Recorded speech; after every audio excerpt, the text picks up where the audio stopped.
I'm Jacques Rupnik. I'm a professor at Sciences Po and a very committed European. I'm a Frenchman, but I was born in Prague, so I always knew since my childhood that there were two halves of Europe, that there are different ways of looking at Europe.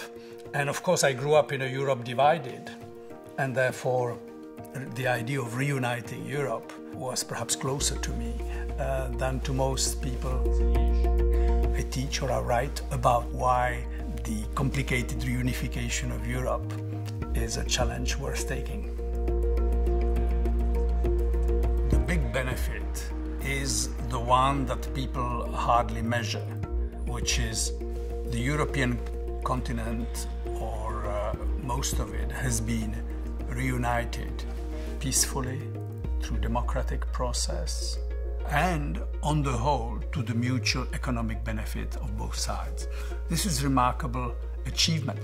And now what I see is that people try to reduce the whole question to a kind of cost-benefit analysis, which is purely measured in financial terms.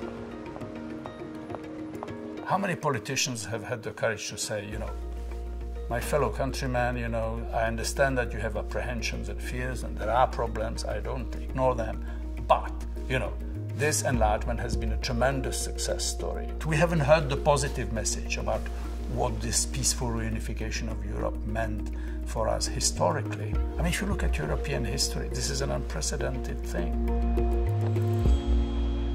Well, if you look at the Balkans today, they all talk to you about the wounds of the war. They all have terrible, long list of grievances against the others. And the European project is the one thing that they all share. And now they are told, well, to get into the European Union, you have to talk to these guys with whom you've been to war. You have to cooperate, you have to build bridges.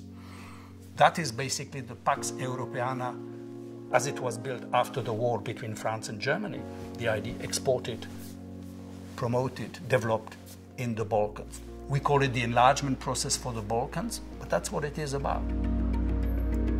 If for 1 second we try to imagine what we would, each of us, French, German, Czechs, whatever, what we would be like without the European Union, how many of us would count, would matter on an international scene? If we want to be an actor in that globalized world, well, Europe is still the best bet.